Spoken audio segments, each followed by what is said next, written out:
I have been talking about coming to study English via Zoom. But most of the people maybe don't understand what I'm talking about. I'm talking about coming and learning English very better. If you want to learn it, we are here to help you. We have Zoom English platform where all learners have been registering. Now they are still registering themselves. Abanyeshuri bamaze igihe biyandikisha n'ubu baracyari kwiyandikisha. Kwiga Icyongereza ni byiza n'agahebuzo kuri Zoom. Muze mwese mwige. Reka mbahe agastori gato kugira ngo ubashe kumva uko kutiga Icyongereza ari bibi. It's a true story. Ni story y'ukuri, ni inkuru nyayo. Umuhungu n'umukobwa barasohotse rero. Kagira inkuru. Ututi kagira inkuru. Barasohotse bagiye hehe muri hoteli. Waiter abaraje. Abarinjiye arababwira ati murashaka se ko tubakiriza iki mu Cyongereza? Yababwiye mu Cyongereza. None umuhungu ahita avuga ati nothing. Nothing bisobanura ntacyo dushaka.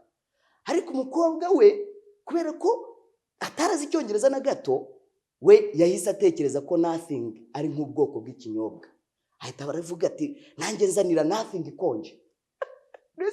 The problem of not learning English or getting English language. If she had studied English, she would have performed better. She would have answered better. Yaza kuba yarize Icyongereza ntabwo yari kuvuga ngo nanjye ndashaka nothing ikonje. Umuhungu yaravugaga ati ntacyo nshaka kunywa kakanya. Nothing ntacyo nshaka kunywa kuko yarazi Icyongereza. Umukobwa nawe ati nanjye nimuzanire nothing ikonje. Nothing ikonje baho. Wenda yari kuvuga ngo muzanire I need cold soda. Shaka fanta ikonje. Shaka fanta ikonje. I need cold soda. Ariko yaravuze ngo nanjye nimumpe nothing ikonje kuko yumvaga ko nothing ari nk'ubwoko bw'ikinyobwa. That is not good, please. Do you want to be like that girl? Urashaka kuba nk'uwo mukobwa? Please, if you don't want to be like that girl who doesn't speak English, come and learn English there on Zoom. Ariko tunafite n'ishuri Kimironko kugeza ubu ngubu dukorera Kimironko hafi na gare. Ngwino wige rero. Nothing konje. That's not good, my dear friend. I need nothing. I need nothing. Ntacyo nkeneye. That's one. Undi nawe ati give me nothing ikonje. Ngiye mumpereze nothing ikonje agira ngo ni kinyobwa. No. That's not good. It is not there to stay. Ibyo bintu ntabwo biraho ngo bigumeho. We should try to change ourselves. Reka duhindure twebwe ubwacu twige Icyongereza. Nice. Then we have some announcements before starting the lesson. We have the books for we have the books for an affordable price. This is a very wonderful book that is going to help you speak English better and get some grammatical rules in English language, especially tenses and the way you can form or create or formulate different sentences in English language. This book also can help you speak English better. Nice. Then another announcement is to subscribe if you are a new student here. If you are a new student here, you can try to subscribe. Niba uri mushya aha hantu mu byukuri winjiye kuri YouTube channel, subscribe kugira ngo ujye ubona amasomo yacu. Subscribe rero ibiri mu nyuguti aho ngaho z'umutuku tuzibona rwose. You're going to get it. Nice.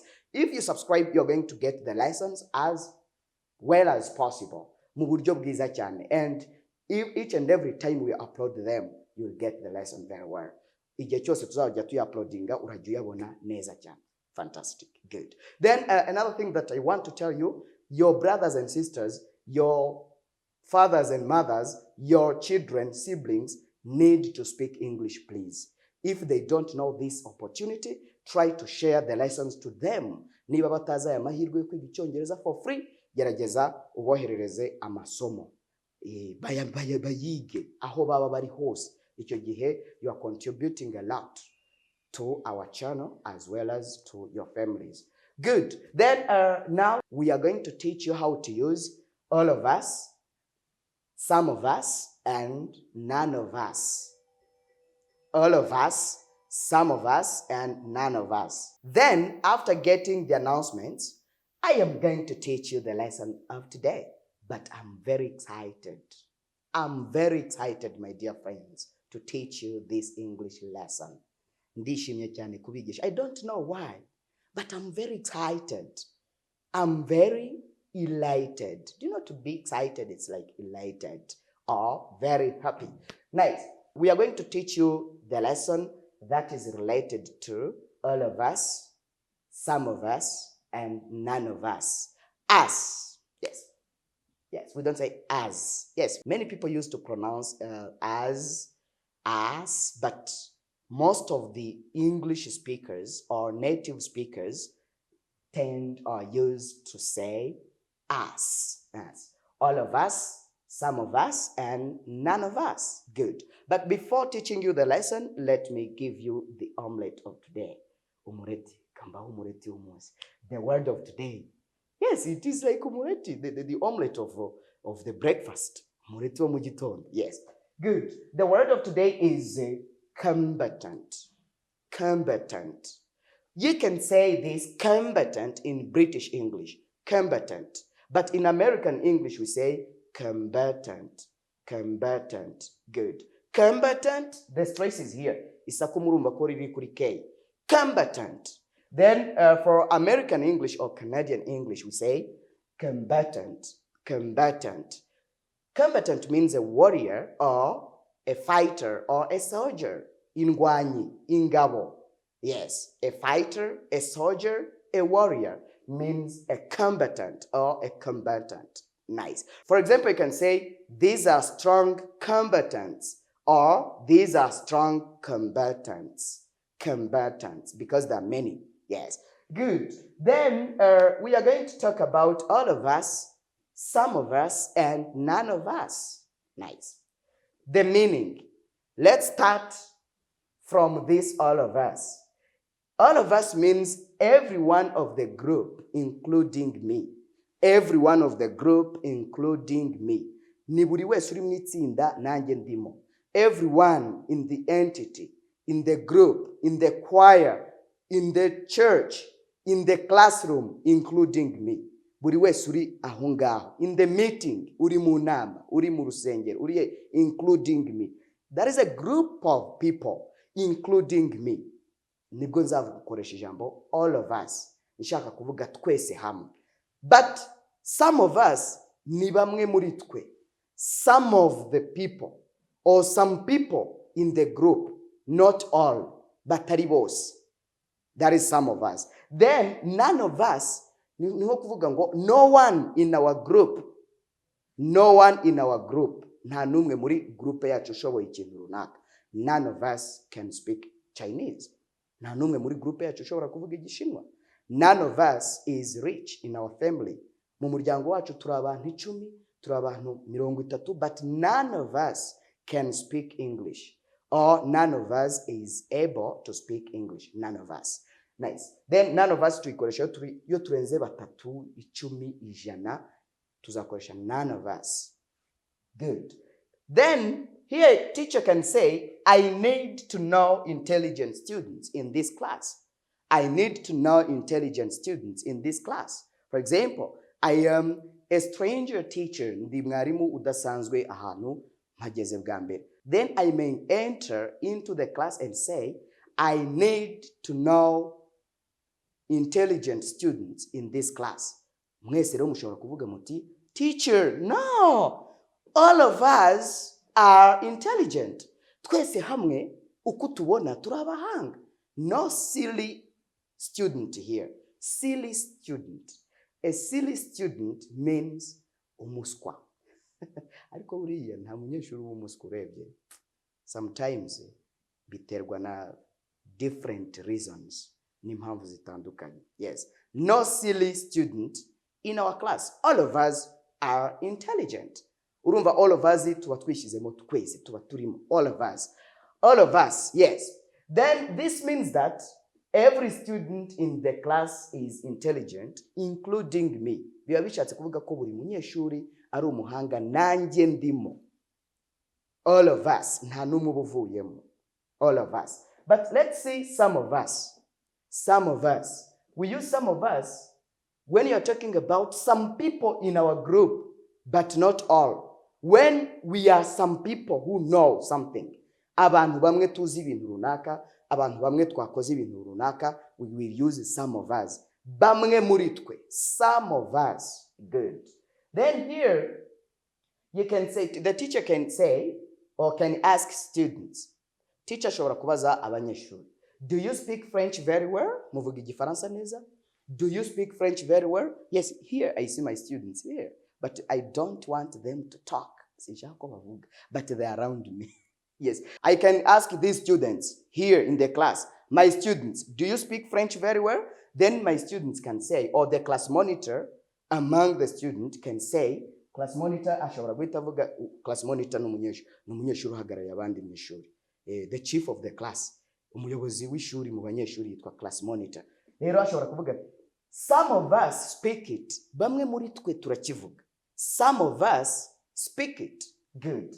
This means that, ibi bishatse kuvuga ngo, some students speak French and others don't. Some students speak French and others don't. But others don't. Bamwe mu banyeshuri barakivuga, ariko hari abandi batakivuga. Some of us. Please use some of us. Koresha some of us in your English. Mu Cyongereza cyawe. This will be better. Just, yeah, you're going to speak it very well. Yes. All the lessons that I teach you are very important to you. They will help you speak English very better. As masomo azagufasha kuvuga Icyongereza neza. I tell you the truth. Yes, I have this experience. Pite experience ikomeye. Umwana uri mu majaruguru za Musanze arampamagara ubu ngubu akamamagara. Yewe ga teacher, ubu ndavuga Icyongereza neza cyane rwose. Which means that he's getting some fruits. Yes, he's getting some skills from this channel. Yamaze kubona, ari kubona skills muri iyi channel. Bishatse kuvuga ngo rero nawe watangira ubu ukavuga Icyongereza neza like that person. Yeah, I tell you the truth. This is a true story. I'm not kidding. I'm not joking. Ntabwo ari ukubasetsa cyangwa iki. Baramamagara. People from Musanze, people from Nyagatare, people from Rusizi, from Rubavu. Baramamagara those people. Akamamagara akambwira ati, now I'm speaking English. Kandi najya no kutahura ngatahura koko ari kukivuga kuko ashyiramo twatu expressions ngenda nigisha. Twatuntu nyine good at. Now I am good at English because of you, teacher. Yes, wow. Keep it up, please. Mitamubwira nti keep it up. Komereza aho ngaho. Put much effort. You are going to get far away. Ugiye kugera kure cyane in English language. And you also, you can try your best, please.